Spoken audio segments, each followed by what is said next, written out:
প্রত্যেকটা দিন বাসে কোথাও না কোথাও অ্যাক্সিডেন্ট হচ্ছে, কিন্তু একটা ড্রাইভার কখনো চিন্তা করে না যে একটা গাড়িতে 40-50 জন যাত্রী থাকে, এই 40-50 জন মানুষের প্রাণ এই ড্রাইভারের হাতে।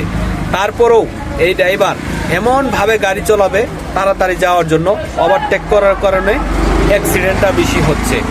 এই যে দেখেন প্রত্যেকটা দিন কোথাও না কোথাও গাড়ি উল্টে যাচ্ছে, মানে গাড়ি উল্টার অনেক সময় গাড়ি ব্রেক ফেল করতেছে। গাড়ি ব্রেকটা ফেল কেন করতেছে? খুব তাড়াতাড়ি স্পিডে যাওয়ার পরে কি করে, হঠাৎ করে গাড়ির সামনে বরাবর ধাম করে ব্রেক করে। এই ধাম করে ব্রেক করার পরে কিন্তু গাড়ির উপর বিশাল একটা প্রেসার পরে অনেক সময় ব্রেক ফেল হয়ে যায়। গেলেই এই গাড়িটা খুব ভালো, এই গাড়িটা খুবই ভালো, খুব তাড়াতাড়ি যায়, কিন্তু যাত্রীরাও অনেক সময় বলে যে ভালো যান নাকে, জোরে যান নাকে। আসলে জোরে গেলে এত তাড়াহুড়া তোমার কেন? তুমি যে তাড়াতাড়ি যাইতে হবে, আসতে গেলে কি তোমার নিজের সেফটি থাকতেছে না?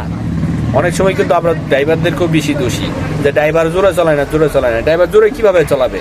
ড্রাইভার জোরে চলাইলে অ্যাক্সিডেন্ট হয়ে গেলে তখন দোষ দিই আমরা ড্রাইভারের।